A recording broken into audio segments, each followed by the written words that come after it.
అసలు పోలీసులకున్న అధికారానికి హద్దు ఎక్కడుంటుంది? చట్టాన్ని కాపాడటం అనేది ఎప్పుడూ ఒక పౌరుడి స్వేచ్ఛను హరించడంలా మారిపోతోంది. ఇది చాలా పెద్ద ప్రశ్న. ఈరోజు మనం విశ్లేషించబోయే కేసు సరిగ్గా ఈ ప్రశ్నల చుట్టూనే తిరుగుతోందన్నమాట. ఆ కేసే Joginder Kumar versus state of Uttar Pradesh 1994. ఇది చాలా కీలకమైన తీర్పు. ఎందుకంటే ఇండియాలో అరెస్ట్ అధికారాల గురించి, అలాగే ఒక వ్యక్తి యొక్క పర్సనల్ లిబర్టీ గురించి మన ఆలోచనా విధానాన్ని పూర్తిగా మార్చేసింది ఈ కేస్. సరే, ఈ కేసును మనం స్టెప్ బై స్టెప్ అర్థం చేసుకుందాం. ముందుగా అసలేం జరిగిందో చూద్దాం. ఒక లాయర్ ఎలా అదృశ్యమయ్యాడో, ఆ తర్వాత ఈ కేసులో ఎదురైన అసలు సమస్య ఏంటి అంటే స్వేచ్ఛకు, చట్టానికి మధ్య జరిగిన సంఘర్షణను చూద్దాం. మరి దీనికి మన రాజ్యాంగం ఏం చెబుతోంది, ఆ తర్వాత కోర్టు ఇచ్చిన కొత్త రూల్స్ ఏంటో తెలుసుకుని చివరగా ఈ జడ్జిమెంట్ మన దేశం మీద ఎలాంటి ప్రభావం చూపిందో మాట్లాడుకుందాం. సరే, మొదలు పెడదాం. మొదటి భాగం, ఒక న్యాయవాది అదృశ్యం. అసలు ఈ కేసు వాస్తవాలేంటి? ఎందుకంటే ప్రతి ల్యాండ్మార్క్ జడ్జ్మెంట్ వెనుక ఒక బలమైన కథ ఉంటుంది కదా. ఈ కథ కూడా అలాంటిదే, ఒక యువ న్యాయవాది కథ. ఈ కథ మొదలైంది జనవరి 7, 1994న. జోగిందర్ కుమార్ కేవలం 28 ఏళ్ల వయసున్న ఒక అడ్వొకేట్. ఆయన్ని ఘజియాబాద్లోని సీనియర్ సూపరింటెండెంట్ ఆఫ్ పోలీస్ అంటే ఎస్ఎస్పీ ఒక కేసుకు సంబంధించి విచారణకు పిలిచారు. వినడానికి ఇదొక మామూలు ప్రొసీజర్లానే అనిపిస్తుంది కదా. కానీ అక్కడికి వెళ్ళాక సీన్ మారింది. మొదటి రోజు జనవరి 7న ఆయన్ని కస్టడీలోకి తీసుకున్నారు. సరే, కాని రెండో రోజు 8వ తారీఖున కుటుంబానికి చెప్పిందేంటంటే మరింత విచారణ కోసం ఉంచామని. మూడో రోజుకైతే ఆయన్ని ఎక్కడికి తీసుకెళ్లారో కూడా ఎవ్వరికీ తెలీదు.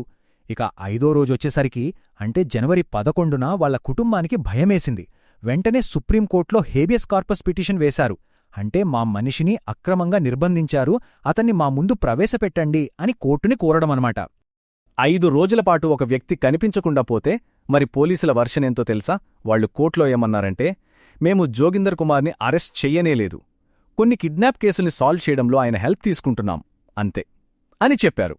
అరెస్ట్ కాదట, సహాయమట. సో ఈ కేసులో పార్టీలు మనకు క్లియర్గా తెలిసిపోయాయి.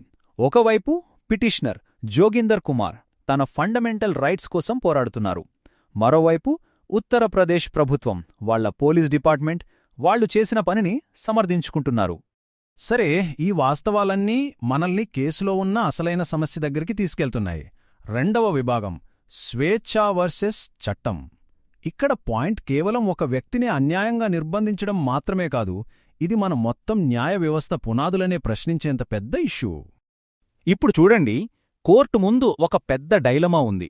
ఒకవైపేమో నేరాలను కంట్రోల్ చేయడానికి పోలీసులకి అధికారం ఉండాలి, అది అవసరం. కాని మరోవైపు అదే అధికారం అమాయక ప్రజల స్వేచ్ఛను కాలరాయడానికి ఒక ఆయుధంగా మారకూడదు. మరి ఈ రెండింటి మధ్య బ్యాలెన్స్ ఎలా? ఇదే ఈ కేసులో అతిపెద్ద సవాలు. అందుకే కోర్టు కొన్ని ప్రాథమిక ప్రశ్నలకు ఆన్సర్ వెతకాల్సి వచ్చింది. అవేంటంటే, ఒకరిని అరెస్టు చేసే పవర్ ఉంది కదా అని ఎవరినైనా అరెస్టు చెయ్యొచ్చా? దానికి సరైన కారణం అవసరం లేదా? ఈ అరెస్టు పవర్ని పోలీసులు ఇష్టమొచ్చినట్టు వాడకుండా ఆపడమెలా? అసలు ఇన్వెస్టిగేషన్కి అధికార గర్వానికి మధ్య ఉన్న లైన్ ఎక్కడ గీయాలి? ఈ సమస్య ఎంత తీవ్రమైనదో చెప్పడానికి ఒక నంబర్ చెప్తాను. 60%, 60%. అవును, నేషనల్ పోలీస్ కమిషన్ రిపోర్ట్ ప్రకారం ఇండియాలో జరిగే అరెస్ట్లలో దాదాపు 60% అనవసరమైనవి లేదా అన్యాయమైనవి. అంటే ప్రతి 10 అరెస్ట్లలో 6 అవసరం లేకపోయినా చేస్తున్నారన్నమాట. దీన్ని బట్టి మనకేమర్థమవుతోంది? జోగిందర్ కుమార్ కేస్ అనేది ఏదో ఒకటే జరిగిన సంఘటన కాదు, ఇదొక పెద్ద సిస్టమిక్ ప్రాబ్లంకి సిమ్టమ్ మాత్రమే. ఇక మూడో విభాగానికి వద్దాం, పోలీస్ అధికారంపై నియంత్రణ. మరి ఈ సమస్యను పరిష్కరించడానికి కోర్టు ఏ రాజ్యాంగ సూత్రాలని ఆధారంగా తీసుకుంది? చూద్దాం. ఈ మొత్తం కేసుకి గుండెకాయ లాంటిది మన రాజ్యాంగంలోని ఆర్టికల్ 21. అదే జీవించే హక్కు మరియు వ్యక్తిగత స్వేచ్ఛ. అంటే చట్ట ప్రకారం తప్ప ఎవరి ప్రాణాన్నిగాని స్వేచ్ఛనుగాని హరించే హక్కు ఎవరికీ లేదు. సో ఒక వ్యక్తిని అన్యాయంగా అరెస్ట్ చేస్తే అది నేరుగా ఈ ఆర్టికల్ 21ని ఉల్లంఘించడమే. అంతేకాదు, ఆర్టికల్ 22(1) కూడా ఉంది. దీని ప్రకారం అరెస్టైన వ్యక్తికి 2 ముఖ్యమైన హక్కులు ఉంటాయి. ఒకటి, తనని ఎందుకు అరెస్ట్ చేస్తున్నారో తెలుసుకునే హక్కు. 2, తనకు నచ్చిన లాయర్తో మాట్లాడుకునే హక్కు. ఇప్పుడు జోగిందర్ కుమార్ కేసులో ఏం జరిగిందో గుర్తు తెచ్చుకోండి. ఆయనకి ఎందుకు అరెస్ట్ చేశారో చెప్పలేదు, లాయర్ని కలిసే అవకాశం ఇవ్వలేదు. అంటే ఈ 2 ప్రాథమిక హక్కులను కూడా పూర్తిగా ఉల్లంఘించారు. సరే, ఇప్పుడు మనం చాలా ముఖ్యమైన భాగానికొచ్చాం. 4వ భాగం, కోర్టు ఇచ్చిన కొత్త నిబంధనలు. ఈ రాజ్యాంగ సూత్రాల ఆధారంగానే సుప్రీంకోర్టు ఆ చరిత్రాత్మక తీర్పునిచ్చింది. ఆ తీర్పులో ఉన్న అతి ముఖ్యమైన మాట ఇది: కేవలం ఒక వ్యక్తిపై ఆరోపణ ఉంది అనే కారణంతో రొటీన్గా అరెస్టులు చెయ్యకూడదు. కోర్టు చాలా క్లియర్గా చెప్పింది. అంటే అరెస్ట్ అనేది లాస్ట్ ఆప్షన్గా ఉండాలి, ఫస్ట్ రియాక్షన్గా కాదు. ఈ మాటలు కేవలం కాగితాలకే పరిమితం కాకుండా కోర్టు కొన్ని స్పష్టమైన మార్గదర్శకాలను ఇచ్చింది. వీటినే జోగిందర్ కుమార్ గైడ్లైన్స్ అంటాం. అవేంటంటే, 1, అరెస్టైన వ్యక్తి తనకు తెలిసిన ఒక స్నేహితునికి కాని బంధువుకి కాని తన అరెస్టు గురించి చెప్పే హక్కుంటుంది. 2, ఈ హక్కు గురించి అరెస్టైన వ్యక్తికి చెప్పాల్సిన బాధ్యత పోలీసులుదే. 3, ఎవరికి తెలియజేశారో ఆ వివరాల్ని పోలీస్ డైరీలో ఖచ్చితంగా రాయాలి.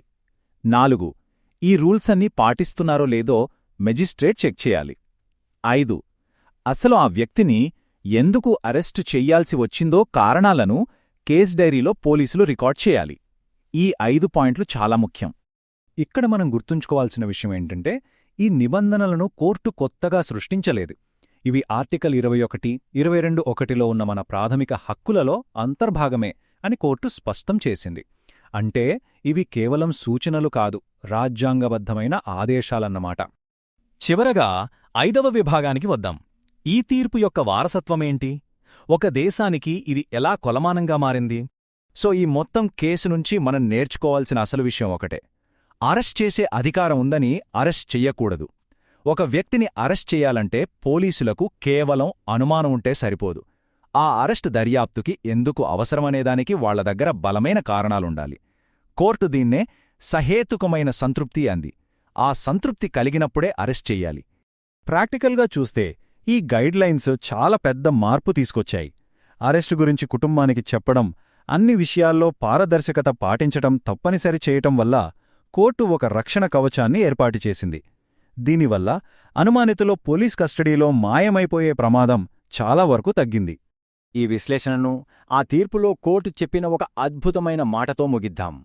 ఒక దేశం ఎంత నాగరికమైనదో చెప్పడానికి ఆ దేశంలో క్రిమినల్ చట్టాన్ని ఎలా అమలు చేస్తున్నారో చూస్తే చాలు. ఎంత గొప్ప మాట కదా! జోగిందర్ కుమార్ కేసు మనందరికీ ఎప్పటికీ గుర్తుచేసేది ఒక్కటే: ఒక నాగరిక సమాజంలో అధికారానికి జవాబుదారీతనం ఉండాలి. అన్నింటికంటే ముఖ్యంగా వ్యక్తి స్వేచ్ఛ అనేది అత్యంత పవిత్రమైనది.